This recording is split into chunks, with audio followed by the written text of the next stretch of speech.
So there's been a lot of baseball watching in my house lately. As third-generation Yankee fans, my family has been religiously watching the playoffs, staying up late to watch some fantastic wins and some heartbreaking losses. These games were also the cause of a little bit of drama in recent weeks in my house, when it was still unknown whether or not the Yankees were going to be playing the Astros in Houston or the Rays at home over last weekend. Because you see, everyone in my family, including the Rebbitzin, was hoping to attend a Sunday night game in Yankee Stadium, which was, I'm sure you all know, the first night of Sukkot. Need I remind you, a major league Jewish pilgrimage holiday.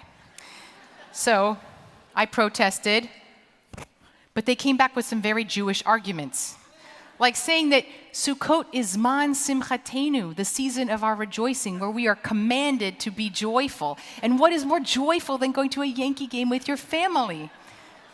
They tried to compare swinging the bat and ball to waving the lulav and etrog. Points for creativity. I tried to play the Rabbi card, which clearly does not wield enough influence in my house. So then I pulled the bad luck card. I reminded them of what happened recently when 3 Jewish baseball players, the Houston Astros, Alex Bregman, the Atlanta Braves, Max Fried, the Los Angeles Dodgers, Jock Peterson, they all chose to play their playoff games, which fell on this year's Yom Kippur. And guess what? They all lost. So now, I have to admit, that's not really reflective of my theology. I don't actually think that God gets involved in baseball games or punishes Jewish players for playing on Yom Kippur. I'm not saying that. I'm just saying.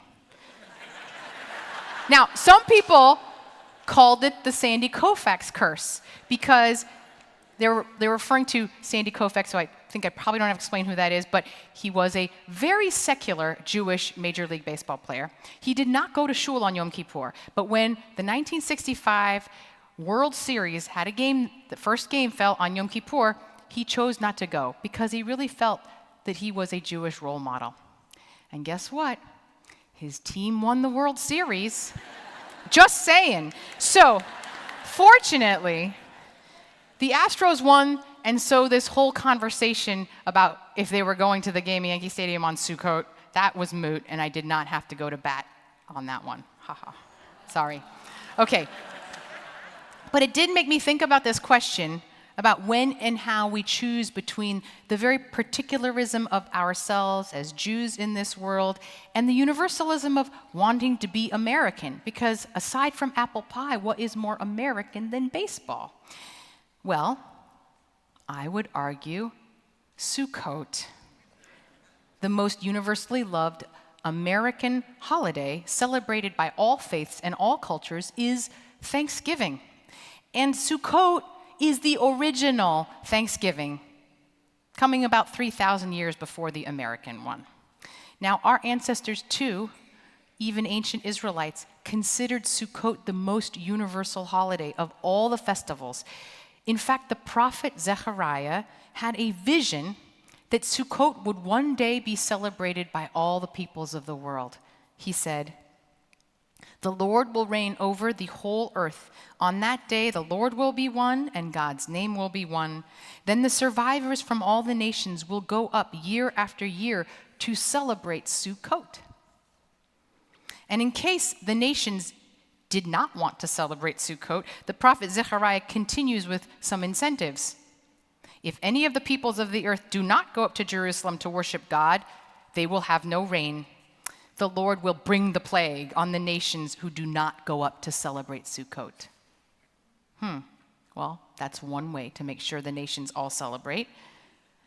And while not all of Zechariah's prophecy has come true, it is striking how many nations, including our own, celebrate some kind of Thanksgiving harvest festival, which is not so dissimilar from Sukkot. But if Thanksgiving could serve as a very fine universal replacement for Sukkot for American Jews, why are we celebrating this Feast of Tabernacles anyway? Well, because in addition to being the most universal of all the Jewish holidays, our ancestors also saw Sukkot as the most particularistic of all the Jewish holidays. When we celebrate Sukkot and sit in those fragile little huts, we are reliving a very specifically Jewish story. We not only recount our Jewish history of 40 years of wandering in the desert, but 2,000 years of exile. For all those years, the emblem of our people is a flimsy makeshift dwelling. A sukkah can't be too sturdy, and in fact, the roof needs to be porous enough to let the rain come in.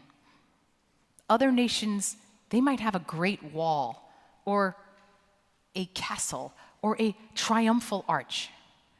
The Jewish symbol of home is a temporary booth.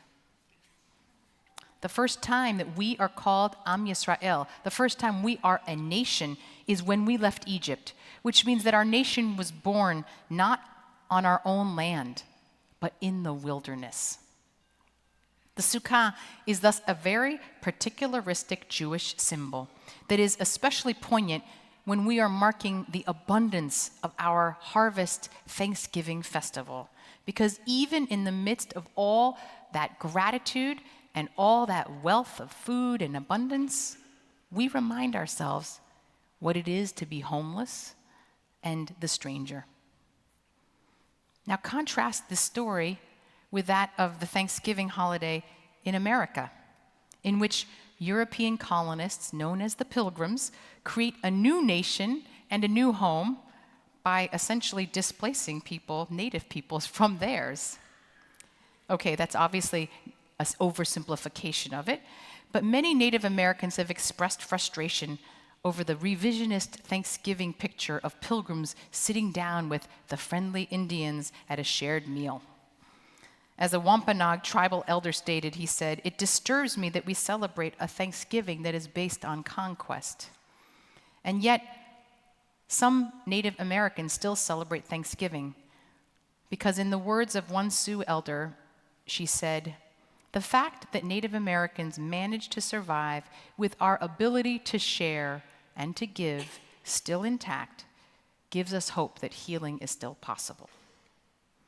So if even Native Americans are celebrating American Thanksgiving, then perhaps we are now witness to the fulfillment of the prophet Zechariah's vision when all the nations of the world will find a reason to celebrate a Thanksgiving holiday.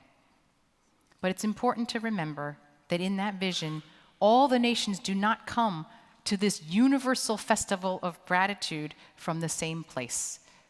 They come from their own particularistic story.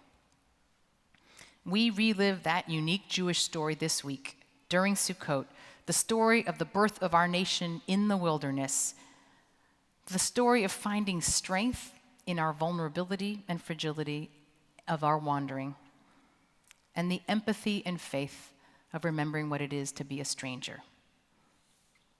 All Americans will celebrate our Thanksgiving in a few weeks, but we Jews should never forget that we have our own particular and unique offering to bring to this very American tradition.